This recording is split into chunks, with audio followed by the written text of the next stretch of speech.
Thank you, President Lily Eskelsen Garcia,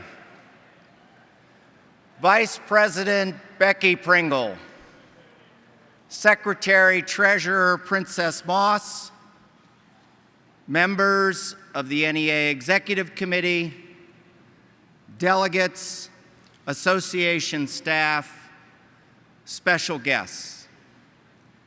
And I am pleased to be joined by my wife and former Idaho Education Association President, Connie Hutchison,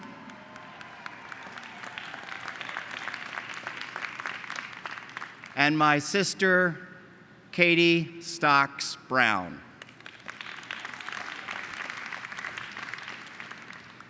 Happy 4th of July! Today is the day to celebrate our great and gloriously diverse nation. Today is a day we celebrate the fact that America's light of hope and opportunity still shines. America's light revealed itself when the United States Supreme Court upheld health care for every American.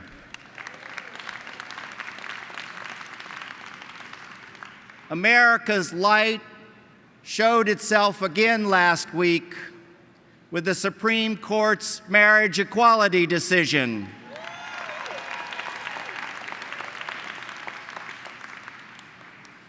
America's light is the beacon of hope and opportunity that President Obama has provided the dreamers and their families.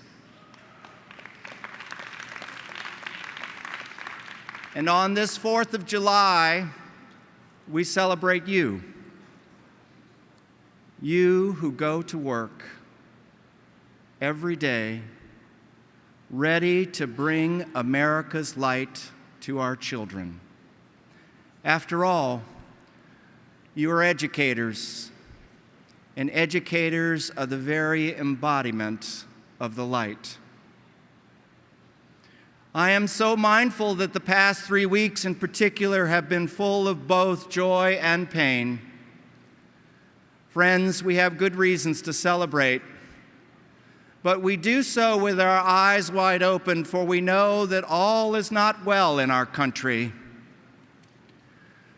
Racism still stalks our land.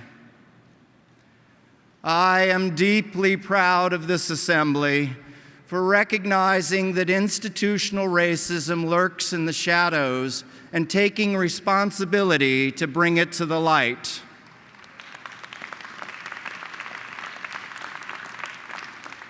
Your action yesterday is a courageous expression of this organization's values and character and its aspirations for our society, particularly for our students. I personally believe that we cannot challenge institutional racism without understanding the insidious entitlements of white privilege in America.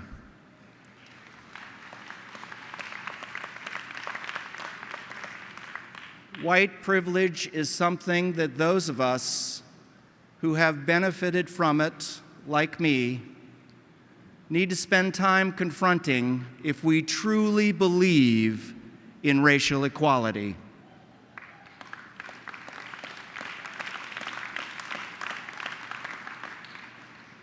Delegates, let us vow in the year 2015, 239 years after the American Revolution, 150 years after the end of the Civil War, and nearly 50 years after Selma and Stonewall, let us vow that as long as there is breath in our bodies, we will not allow racism or intolerance or injustice to extinguish the light of hope and opportunity in America.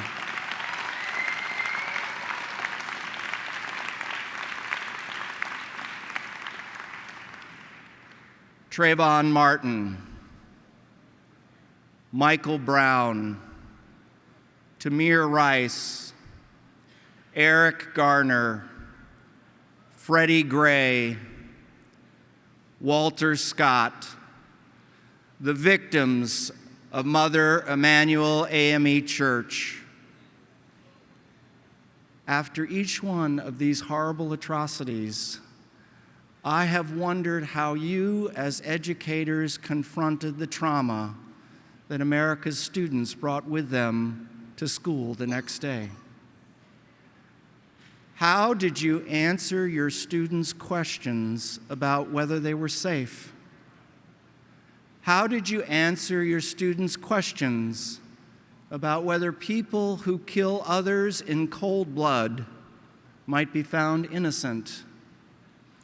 How did you feel looking into the tearful eyes of students who told you that America may never see them as equal because of the color of their skin? I can't begin to imagine the heavy weight placed upon you to deal with these tragedies and questions in your schools. And yet, you continue to fill your students with the same light of hope and opportunity that fuels our belief in America. We live in a country where hope and opportunity should exist in unlimited supply, where the light burns so brightly that racism dare not enter its radiance.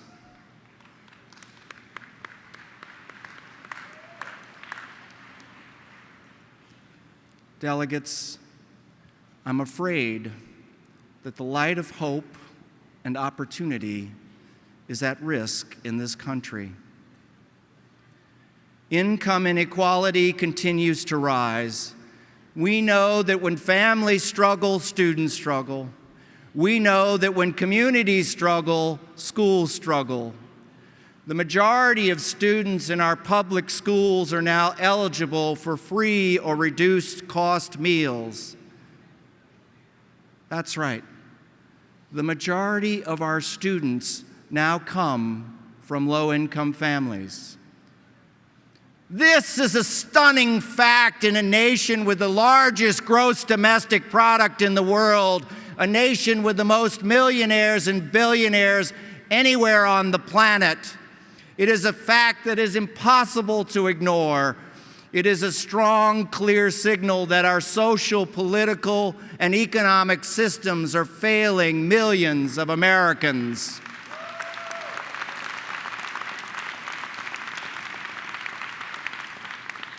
Too many of our students live in communities where instead of getting the educational resources they need to realize their full potential, they're crowded in classrooms in crumbling buildings with outdated technology. Young adults, even those with a college degree, are saddled with crushing debt, having a tough time finding work, unable to start a family, buy a car, or invest in a home. And for most post-secondary education is as distant as Pluto. Simply said, America is not working for most Americans, and that has a tremendous impact on our students, our schools, and our future. On these days, when the light in America is flickering, I am inspired by the NEA pledge adopted by this Representative Assembly in 2006. We, the members of the National Education Association of the United States, are the voice of education professionals. Our work is fundamental to the nation, and we accept the profound trust placed in us.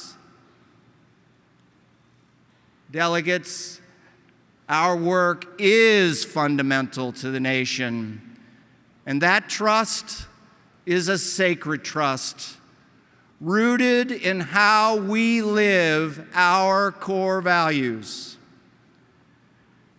NEA's core values are an expression of the enduring tenets upon which our union is built. They are our foundational and guiding principles that require no external justification. They have an intrinsic value that brings definition to the essential nature of our union. They are the indispensable expression of who we are as an organization of educators.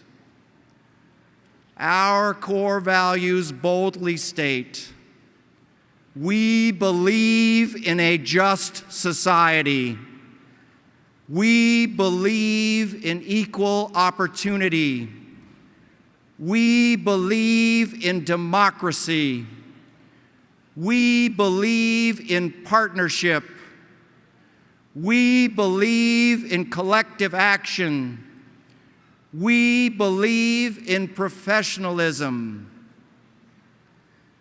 These core values, these organizational beliefs are the foundation of this great union, and they must always guide our purpose, fuel our reason for existence, and unleash the moral soul of our organization.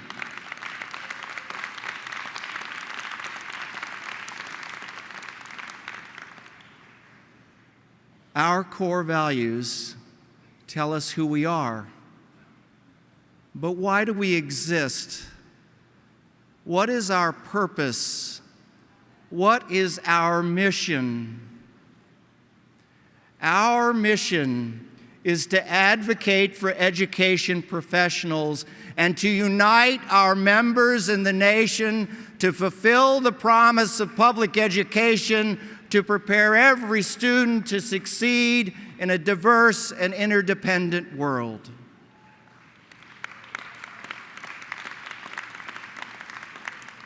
To advocate for education professionals, to unite our members and the nation, to fulfill the promise of public education, to prepare every student to succeed, to prepare every student to succeed.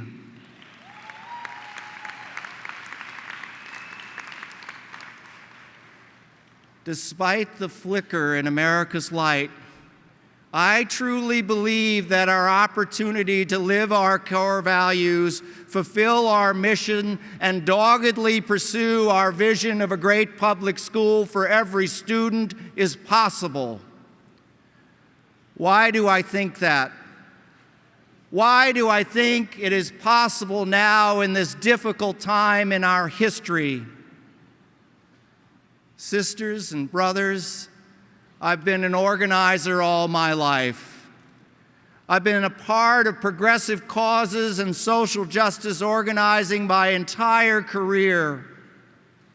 I know what movement moments look like. I know what movement moments feel like. I also know that most people don't recognize when they're in a movement moment. It starts organically with individual acts of disobedience. And the media mistakes these acts as isolated incidents. But over time, these individuals find each other, they organize, mass protests emerge in fits and starts, often ignited in an emotional cauldron of anger, fear, discontent, and outright oppression. I believe we are in a movement moment.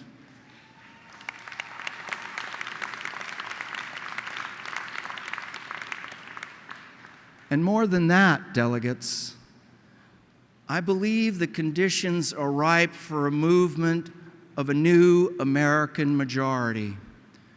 This movement is fueled by growing income inequality, the scourge of racial injustice, attacks on our voting rights, a political system rigged to benefit the wealthy and the powerful, the corporate takeover of the public school system, and the threat of global climate change.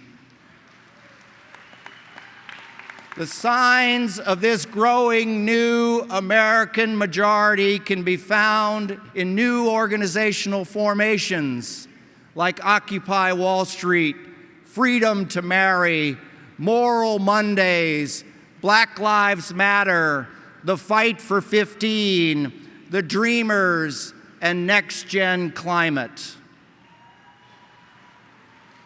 All of these organizations have at their heart a desire for social, racial, economic, and environmental justice, and the real possibility of uniting our nation in a grand alliance.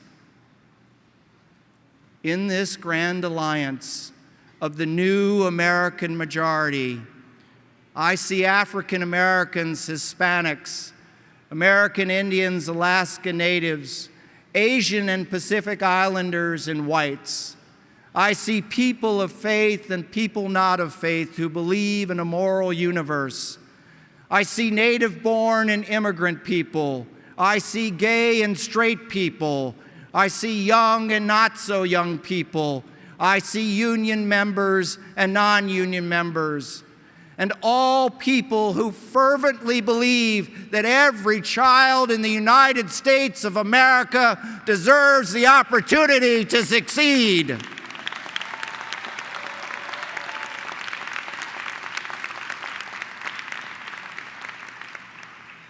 Let us bond with these patriots of conscience to create a new American majority.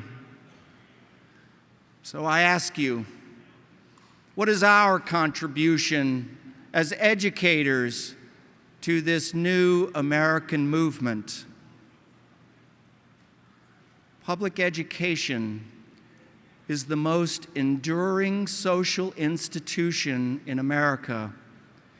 It is the last public institution that serves the public good. It is a sacred trust.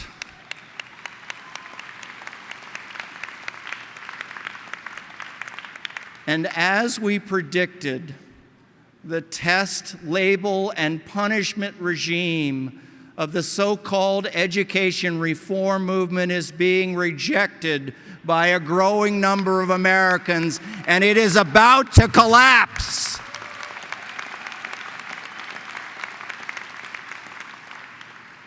Whenever there is a collapse in a dominant ideology, a vacuum is inevitably created.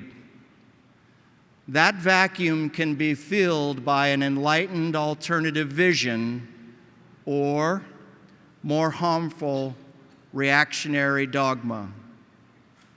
Our contribution to this new American majority movement is to define and lead a new vision for public education that serves all of our students, that embodies our core values and fulfills our mission.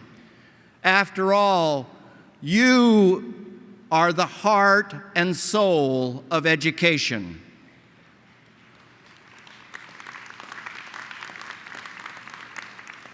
So what is our vision for public education in America? We envision a transformed public education system designed to serve the needs, wants, and desires of the whole child. We want a public education system that prepares the next generation to steward a democracy, that models and fosters equity and justice, and that cultivates lifelong learning for college and career in a prosperous and fair economy. We want American public education to move from isolated islands of distinction toward a universal system of innovation and excellence. We want public education to foster collaboration where parents and students and communities and educators all participate in creating the schools our students deserve.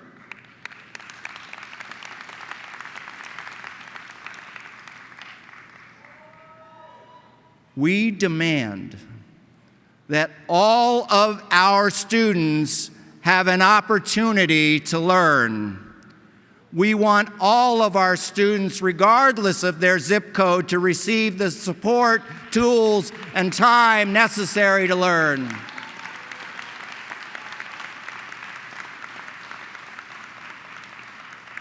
We aspire for universal access to deeper learning opportunities that inspire our students' natural curiosity, imagination, and love of learning. We want our students to master rigorous content.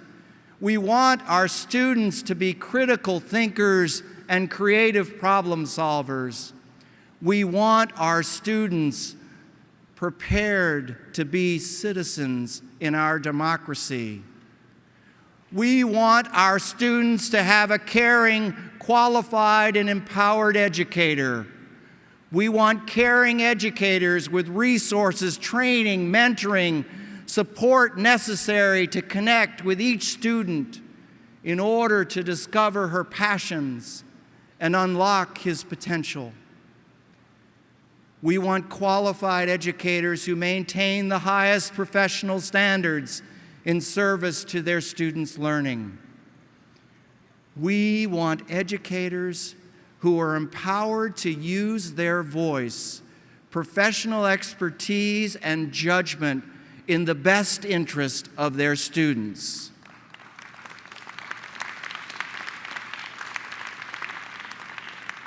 And finally, delegates, we want our union to be indispensable to our members' success in their practice, in their professional development, and in their careers.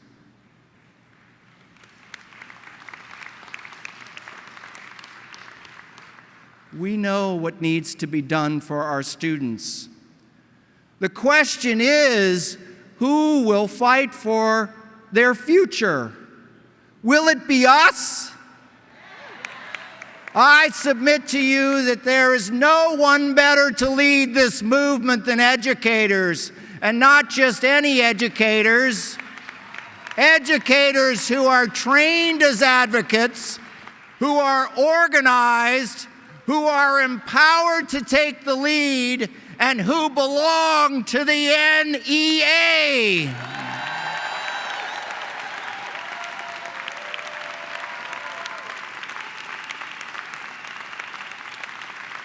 There is no such thing as a movement of one. I'm talking about a unified movement of all of us in pursuit of this vision. As the nation's largest union, we're the ones who can bring together progressive allies to create the future we know our students need and deserve. Allies that bring the same fundamental values. Allies who believe in and are guided by the same light. Allies who are willing to stand up with us and fight injustice and challenge the status quo. Friends, we are in a movement moment. I can feel it. I can hear it. I can see it. It's a moment that will determine the future of public education and the future of our union. The people of America are ready for it. The students of America, they can't wait for it. The question is, will you join? Will you join this new American majority movement? Will it be you who unites our members in the nation? Will it be you who fulfills the promise of public education? Will it be you who unleashes the moral soul of our union? With this new American movement, we will unite our communities to fight for public education. We will inspire our students to pursue their hopes and dreams. We will lead the movement to empower educators. We will lead the movement to close opportunity gaps for all children. We will lead the movement to end the school-to-prison pipeline for all. We will lead the movement that ends the resegregation of America's public schools. We will lead the movement to serve the whole child. NEA, this is our time. This is our moment. This is our movement. Let's unite, let's inspire, and let's lead. This is my fight.